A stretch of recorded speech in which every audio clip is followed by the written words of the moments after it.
Billionaire sees homeless twin girls at his father's grave. Their words leave him speechless. The wrought iron gates of Willow Creek Cemetery side open under Lucas Hart's familiar touch. It was a late October morning near Boston, the kind where the fog clung stubbornly to the hollows, muffling the distant sounds of the waking city and lending the ancient grounds an ethereal, somber beauty. Lucas carried a bouquet of bronze chrysanthemums, their earthy scent sharp in the damp air. 15 years. It had been 15 years since his father, Henry Hart, the formidable founder of Hartwell Industries, had succumbed to a heart that had finally given out after decades of relentless drive. Lucas, now 45, had taken the reins of the family business, pivoting Hartwell Industries away from its traditional manufacturing roots and into the vanguard of renewable energy. He'd become a billionaire many times over, a respected figure in boardrooms and at climate conferences. Yet, this annual pilgrimage remained unchanged. It was a ritual of remembrance, a quiet conversation with the man whose shadow he still felt looming large over his life. A mixture of respect, lingering questions, and a persistent, low hum of something left unresolved. He walked along the familiar path, his expensive leather shoes crunching softly on the gravel, winding past weathered angels and stoic obelisks. Henry's grave was in a quieter section, under the expansive branches of an old oak tree whose leaves were now a fiery tapestry of red and gold. As he rounded the final turn, Lucas stopped dead, the bouquet nearly slipping from his grasp. His heart gave a painful thud against his ribs. Through the swirling mist, he saw them. Two small figures knelt beside the polished granite headstone bearing the name Henry William Hart. They were girls, twins by the looks of them, perhaps 9 or 10 years old. Their clothes were not just worn, but thin and ill-fitting, faded jeans, sweatshirts several sizes too large, sneakers held together with sheer will. Their hair, the same shade of dark chestnut, was tangled and unkempt, escaping loose braids. One girl was tracing the engraved name with a small, chapped finger. The other gently placed a single, slightly wilted wildflower, a purple aster, likely plucked from the cemetery's edge, near the base of the stone. They were whispering to each other, their voices too low to carry through the fog, their small shoulders hunched together as if for warmth and protection. The intimacy of their shared grief, their quiet possession of this space, sent a jolt of something akin to trespass through Lucas. He cleared his throat, the sound unnaturally loud in the stillness. "Excuse me." The girls startled violently, scrambling to their feet. Their eyes, wide and startlingly blue, a shade Lucas knew intimately from his own reflection, fixed on him with undisguised fear. They clutched each other's hands, a small, united front against the imposing stranger. Lucas softened his voice, taking a cautious step forward. The fog seemed to thin slightly, revealing their faces more clearly. Thin, yes, and smudged with dirt, but with delicate features and an uncanny resemblance to portraits of his own mother he kept in his study. The thought was so absurd, so impossible, he dismissed it immediately. What are you doing here?" he asked again, the question laced with an unintended tremor. "This is my father's grave." The taller of the two, perhaps older by mere minutes, Lucas guessed, tightened her grip on her sister's hand. Her gaze, though frightened, held a surprising flicker of determination. "We know," she said, her voice small but clear. "We're sorry to bother you, mister."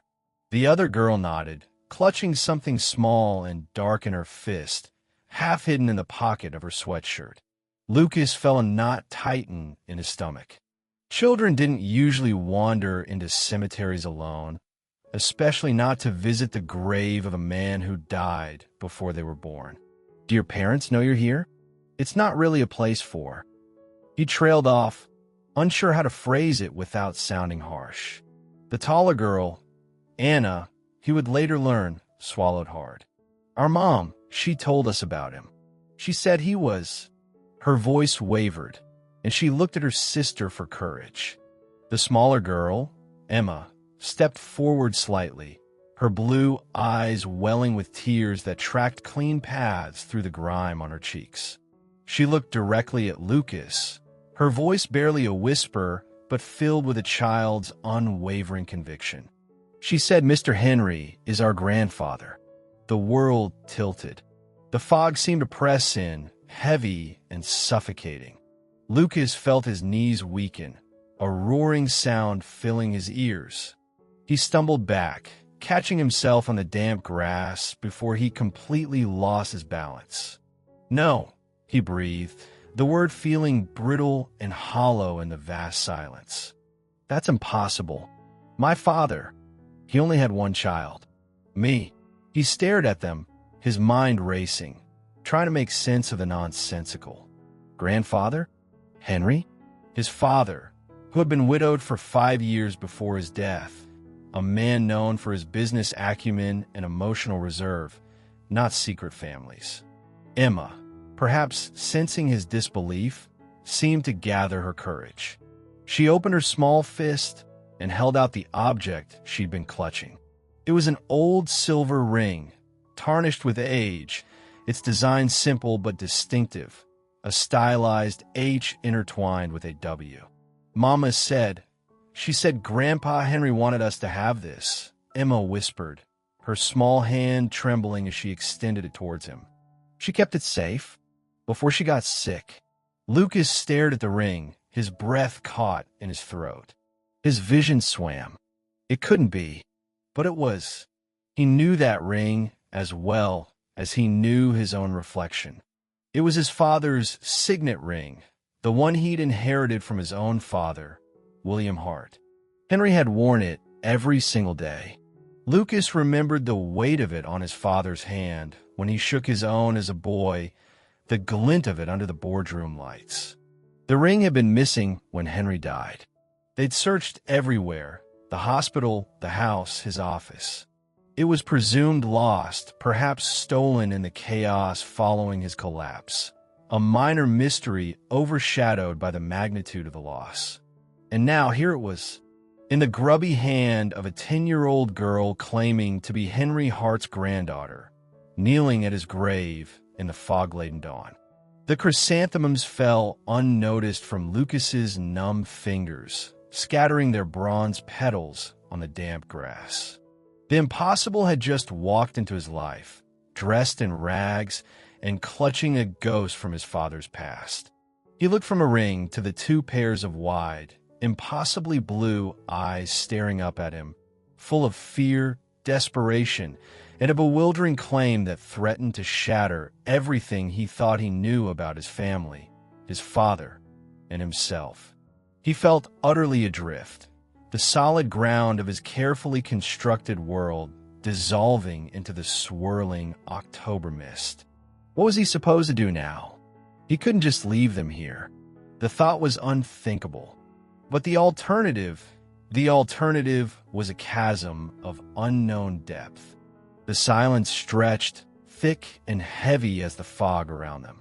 Lucas's mind felt like a tangled mess of wires, shock, denial, a strange, unwelcome flicker of curiosity, and an overwhelming sense of responsibility he couldn't shake. These were children, alone, at his father's grave, claiming the impossible. He finally found his voice, rough and unsteady.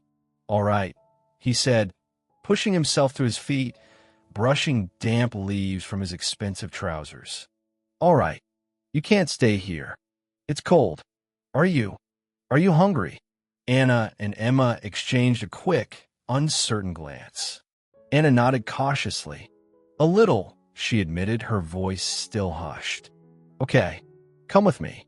Lucas gestured vaguely towards the path. He didn't know where he was taking them, what he was going to do, but leaving them wasn't an option. He picked up the fallen chrysanthemums, placing them carefully by the headstone, a gesture that felt both automatic and deeply inadequate. He then looked back at the girls. "My car is just outside the gates." They hesitated, shrinking back slightly. He saw the fear in their eyes again, the ingrained distrust of strangers that spoke volumes about their recent past. "It's okay," Lucas said, trying to sound reassuring, gentler. "I'm Lucas. Henry. Mr. Henry was my father." He offered the information as a fragile bridge. "We'll just get something warm to eat. Figure things out." Slowly, hesitantly, Anna took Emma's hand again, and they followed him, keeping a careful distance, their worn sneakers silent on the gravel path where his own shoes crunched. The walk back felt immensely long. Lucas's mind raced. Granddaughters? How? His father had been devoted to his mother, devastated by her death from cancer. He'd thrown himself into work even more intensely afterwards. Lucas had been in college then, busy with his own life, but he'd never suspected anything. Had his father lived a double life? It seemed inconceivable. Yet the ring, his driver, startled to see Lucas returning with two disheveled children in tow, opened the limousine door without comment, his professional mask firmly in place.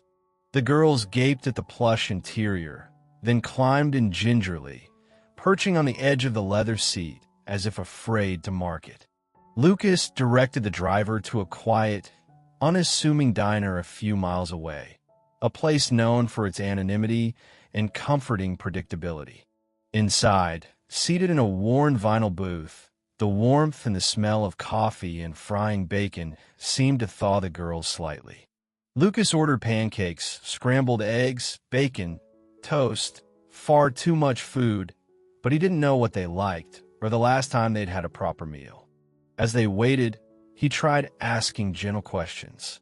"So, your names are Anna and Emma?" They nodded. "And your mother's name was Clara?" Another nod, this one more hesitant. Anna glanced at Emma, who was staring fixedly at the sugar dispenser. "When did she—" Lucas paused, searching for the right words. "When did she pass away?" "Last year," Anna murmured, picking at a loose thread on her sweatshirt cuff. "The sickness got bad, and you've been on your own since then?" The question felt heavy, laden with unspoken horror. Anna nodded stiffly. "We manage." There was a hint of pride, or perhaps defiance, in her tone. "How did you find a cemetery?" "This grave. Mama told us." Emma piped up unexpectedly, her voice small. "She used to talk about Grandpa Henry. Said he was a good man. She showed us a picture of the stone once from a long time ago. Said if we ever got lost, maybe—" Her voice trailed off, and she ducked her head. The food arrived, plates piled high. The girls ate with a focused intensity that squeezed Lucas's heart, but they used their forks and knives carefully, their movements betraying some past instruction in manners, a ghostly echo of a different life. Between bites, Lucas learned fragments. Their mother, Clara Thorpe, had worked various cleaning jobs when she could. They'd lived in a small apartment in a less desirable part of the city. After she died, the landlord had evicted them. They'd stayed in shelters sometimes, but mostly relied on their own wits, sleeping in hidden corners, finding food where they could. Anna, the clear leader, spoke vaguely of looking after Emma, her young face set in lines of premature responsibility. Lucas listened, his initial skepticism warring with a growing sense of dismay and a disturbing possibility that their story, however improbable, might hold some truth. The ring felt heavy in his pocket where he'd placed it. He needed answers, concrete answers. After the girls had eaten their fill, looking slightly drowsy in the diner's warmth, Lucas knew he couldn't take them to his stark, minimalist mansion. It was too much, too soon for them and for him. He needed time to think, to investigate. He made a call, speaking in low tones, arranging for a two-bedroom suite at an extended-stay hotel nearby, comfortable, anonymous, equipped with a small kitchen. He paid in advance for a week, using a corporate card routed through a subsidiary account, minimizing any immediate paper trail back to him personally. He also arranged for a car service to take them there, instructing the front desk about his young nieces arriving, whose luggage had been lost. A quick stop at a department store provided essential clothing, toiletries, and a few simple toys and books. The girls accepted everything numbly, overwhelmed by the sudden shift in their reality. Once they were settled in the hotel suite, looking small and lost amidst the impersonal beige furnishings, Lucas felt a pang of guilt leaving them, but he knew he had to. He gave Anna his direct cell number, writing it clearly on the hotel notepad. "Call me if you need anything," he stressed. "Anything at all, day or night. Stay inside, lock the door. I'll be back tomorrow morning." Anna nodded, her expression unreadable. Emma just watched him, her blue eyes wide and solemn. Back in the sterile quiet of his limousine, Lucas made another call, this time to Eleanor Vance, his family's lawyer for over 30 years. She was sharp, discreet, and had known Henry well. "Eleanor," he said, the name feeling like an anchor. "I need your help. Something unexpected has come up regarding my father." He explained the situation quickly, clinically, the girls, the grave, the ring, the claim. There was a long pause on the other end. "Henry," Eleanor finally said, her voice carefully neutral but edged with surprise. "Good heavens, Lucas. Are you certain?" "No," Lucas admitted honestly. "I'm not certain of anything. But I have two 10-year-old girls in a hotel suite who believe Henry Hart was their grandfather. And they had his ring. The signet ring." Eleanor sounded genuinely shocked now. "We searched everywhere for that." "I need to know," Lucas said firmly. Discreetly, "Can you recommend someone? A private investigator?" "I know just the person," Eleanor replied after a moment's thought. "Michael Davies, ex-Boston PD, thorough, reliable, and operates well below the radar. I'll have him contact you tomorrow." "Lucas, be careful." Hanging up, Lucas leaned his head back against the cool leather. Careful? He felt like he'd stepped off a cliff in the fog and was only now realizing he was in free fall.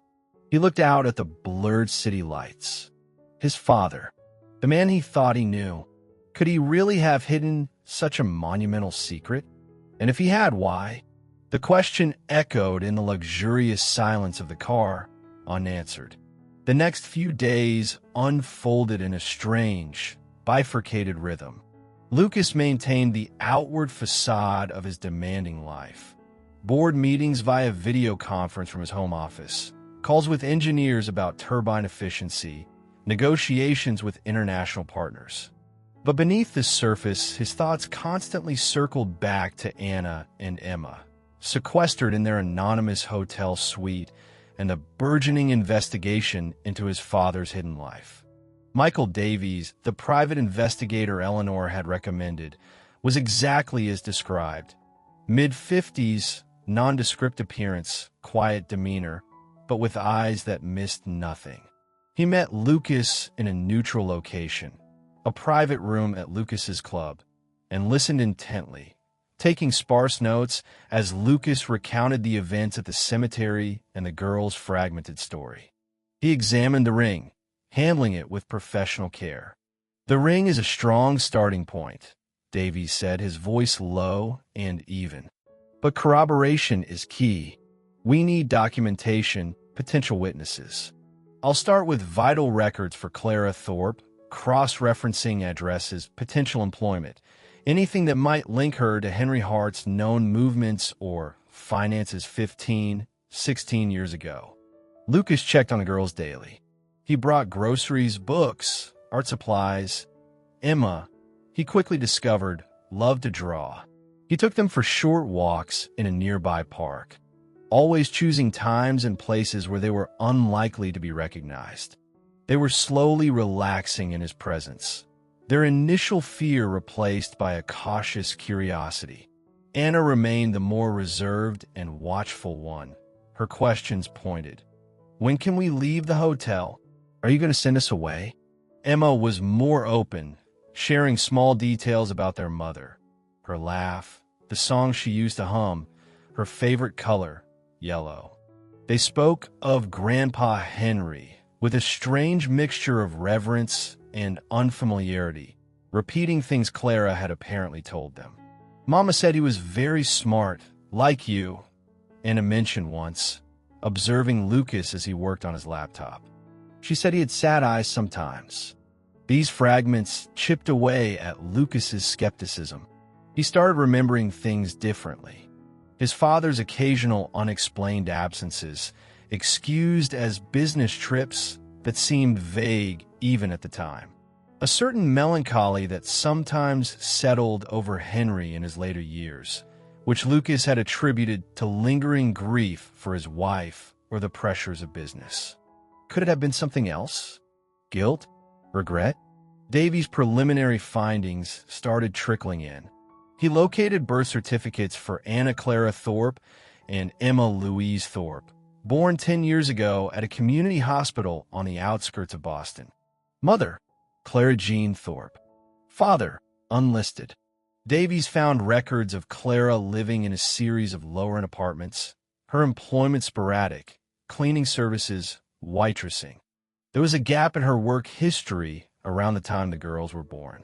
Crucially, Davies uncovered financial records showing small, regular cash deposits into Clara's account, starting about 11 years ago, from sources that were deliberately obscured, likely shell accounts or third-party transfers. The deposits stopped abruptly 15 years ago, coinciding precisely with Henry Hart's death. "It's circumstantial, but it's building," Davies reported. The timing of the payment stopping is highly suggestive. Someone was supporting her, and that support vanished the moment Henry Hart died. Lucas felt a cold knot form in his stomach. It was becoming harder to deny. He asked Davies to dig deeper into Henry's private financial records, a task requiring Eleanor Vance's legal maneuvering to access sealed estate documents. One rainy afternoon, Lucas visited the girls at the hotel. Emma was engrossed in drawing, covering pages with vibrant flowers and fantastical creatures. Anna was reading a book, but Lucas saw her watching him. He sat down, feeling the weight of the unspoken question hanging between them. Emma, he began carefully. "We need to understand everything properly. To be sure about Grandpa Henry." He hesitated, then plunged ahead. "There's a way to know for certain if you're related. It's a medical test called a DNA test. It just involves a simple swab from inside your cheek. It doesn't hurt at all." He explained it simply, focusing on the idea of knowing for sure, so they could understand their family history. Anna listened intently, her brow furrowed. "Like on those TV shows?" she asked.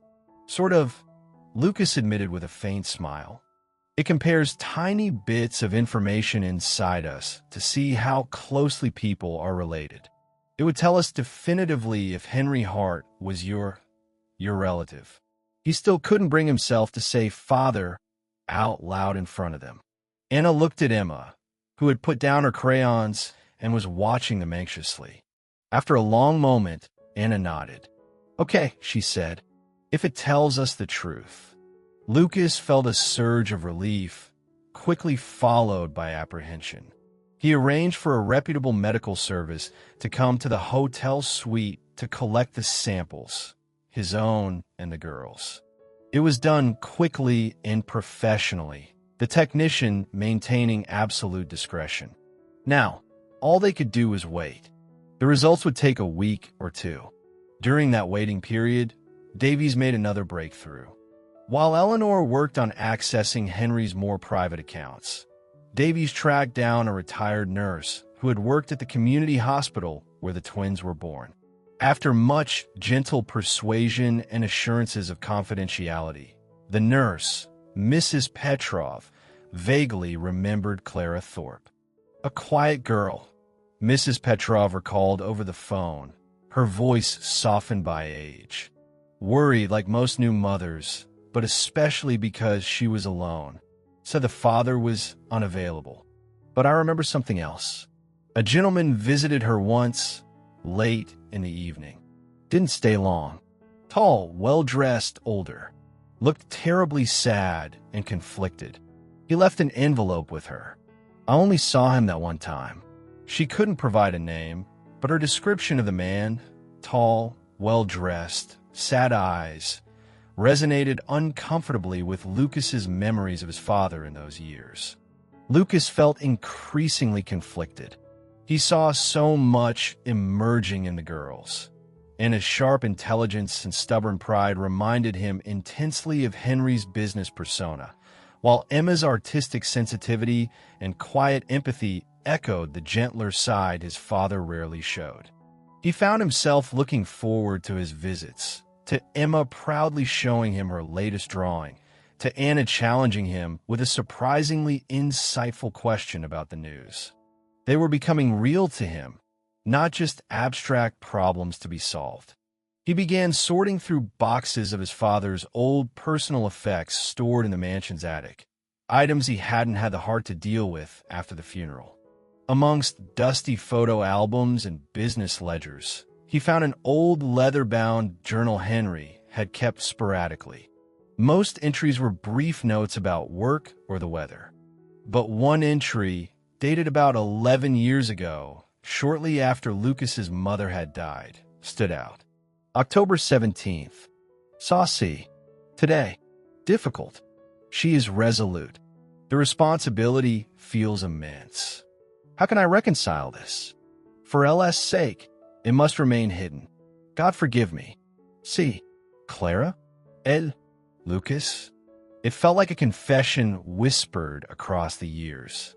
The weight his father carried, the sad eyes the nurse and Clara had both apparently noticed, suddenly, they seemed cast in a different, tragic light. Henry hadn't been unfeeling. He'd been trapped, making impossible choices, trying to protect his son while juggling a secret that must have tormented him. The DNA results were due any day.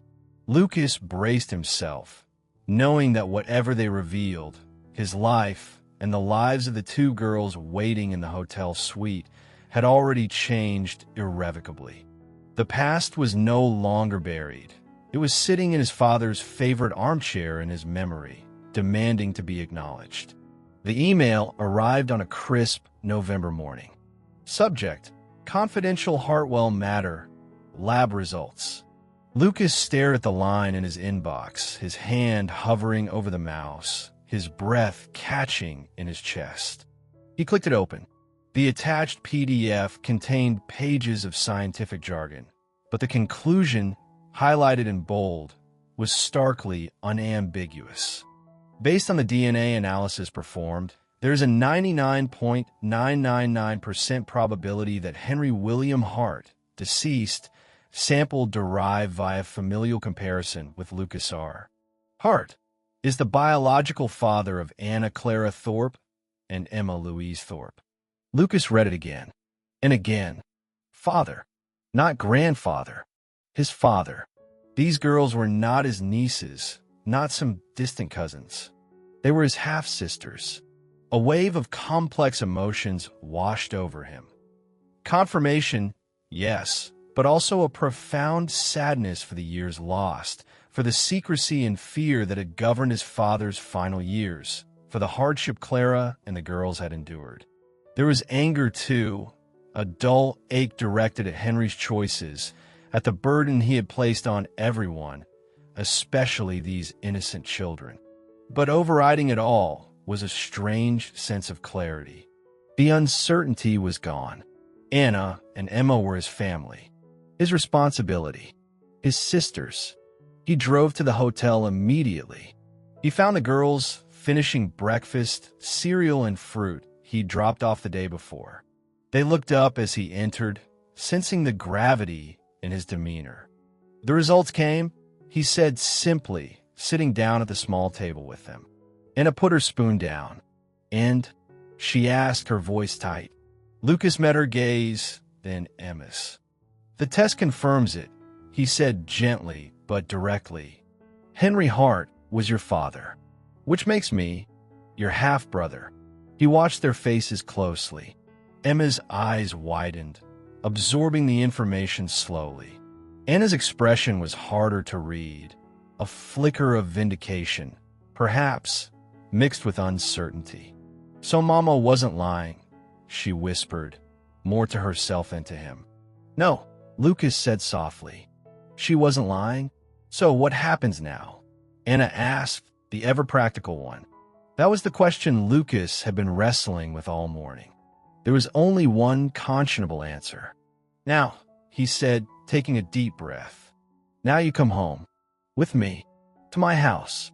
You're not staying in a hotel anymore. You're family." The transition was anything but smooth. Lucas's house, a sprawling, modern mansion overlooking the Charles River, filled with contemporary art and minimalist furniture, was a world away from anything the girls had ever known. It felt less like a home and more like a museum, cold and imposing.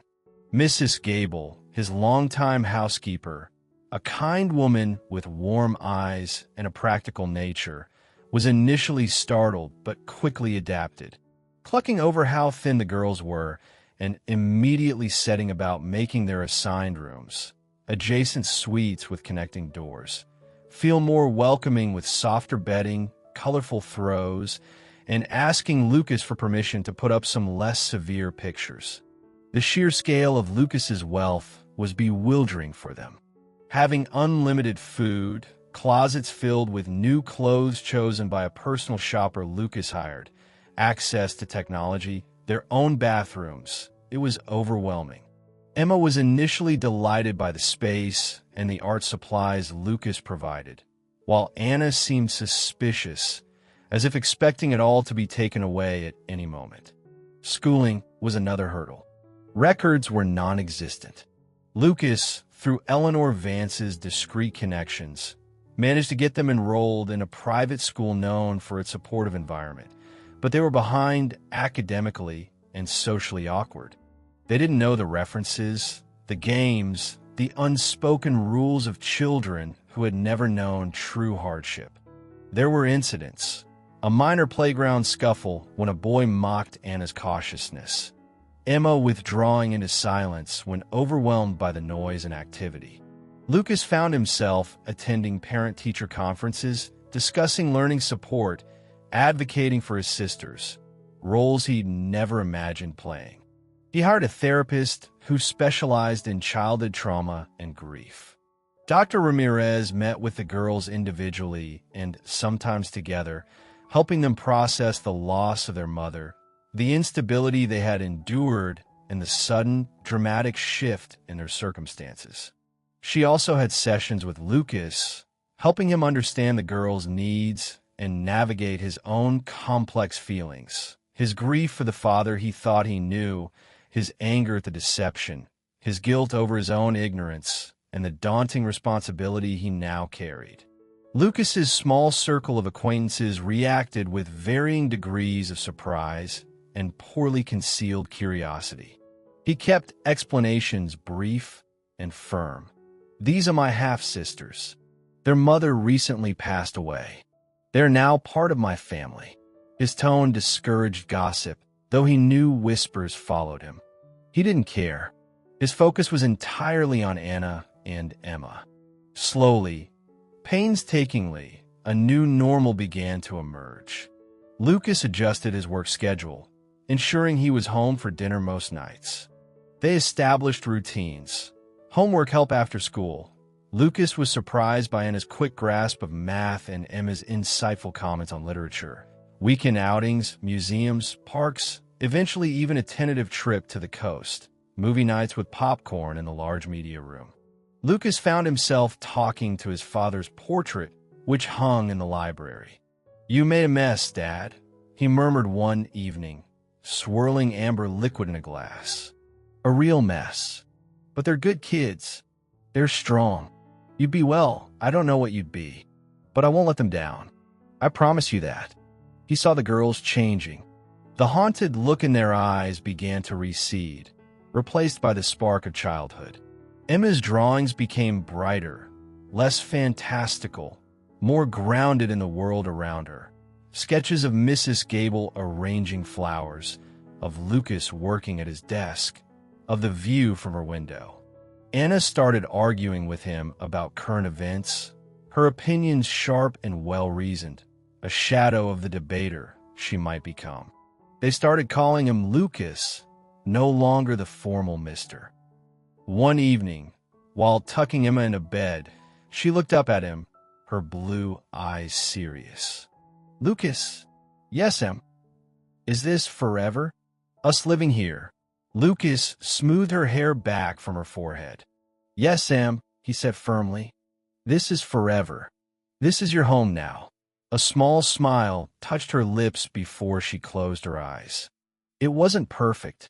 There were still moments of sadness, flashes of fear, awkward silences. But beneath the surface, the fragile roots of a new family were taking hold, intertwining their disparate lives in the quiet, imposing house that was slowly, finally, beginning to feel like a home. The integration was awkward, challenging, and utterly transformative. 2 years flew by, marked by the rhythm of school years, changing seasons, and a steady growth of not just Anna and Emma, but Lucas himself. The Stark mansion had softened around the edges. Emma's artwork adorned the refrigerator and several walls, vibrant splashes of color against the cool, neutral tones.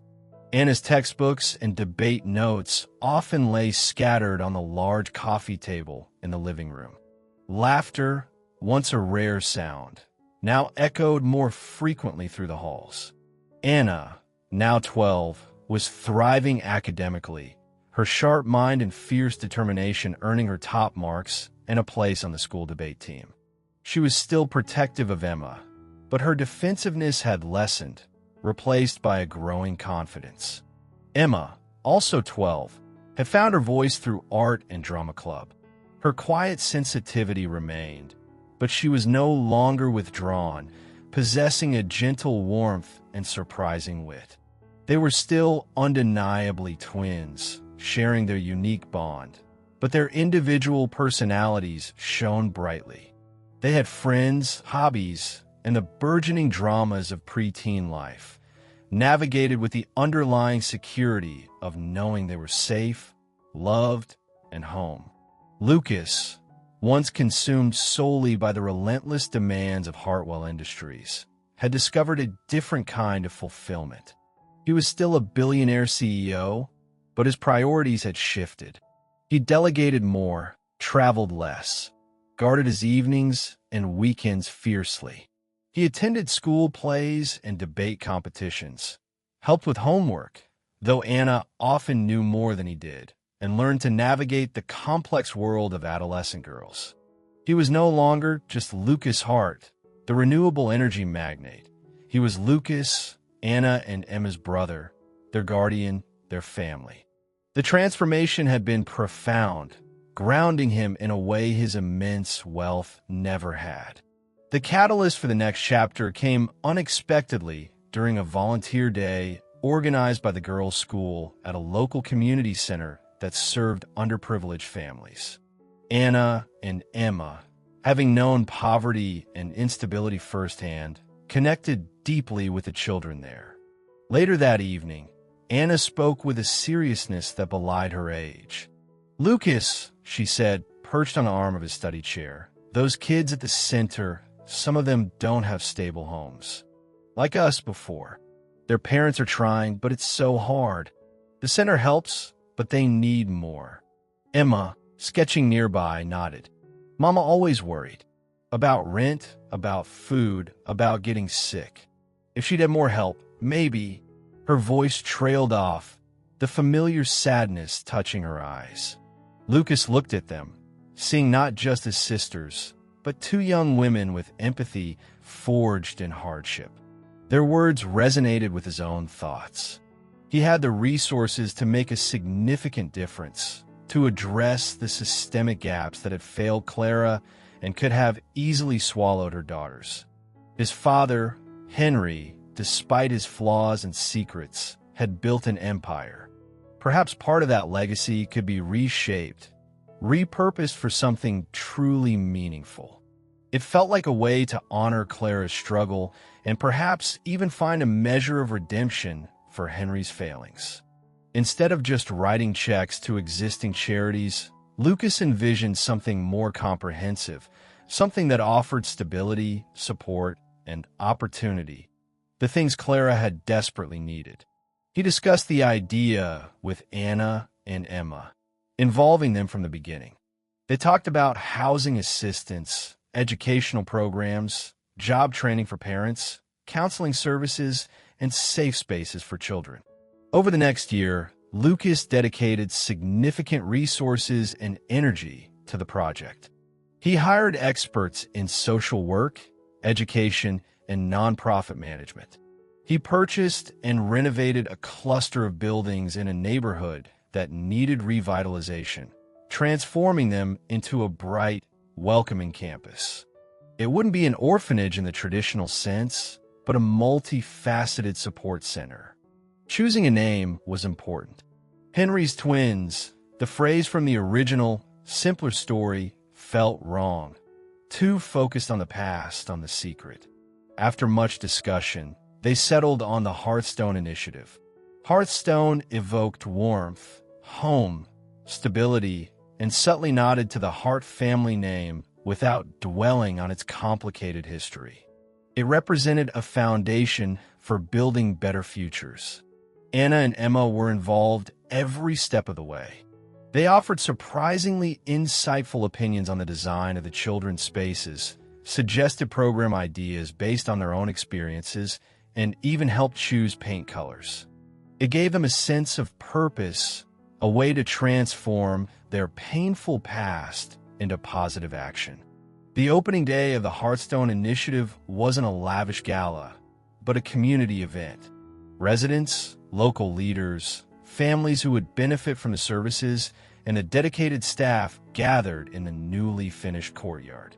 Lucas gave a brief speech, not mentioning his father or the complex family history, but speaking about community, opportunity, and the belief that every child deserves a safe and supportive place to grow.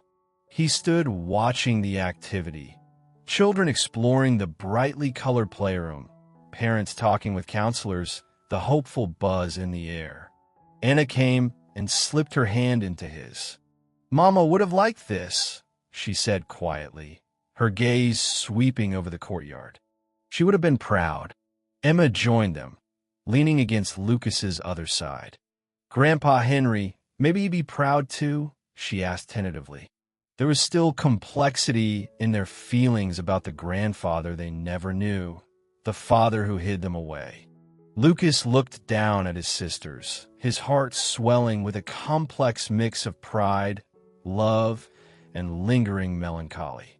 He thought of his father, the ring, the secrets, the choices made out of fear and perhaps a misguided sense of protection.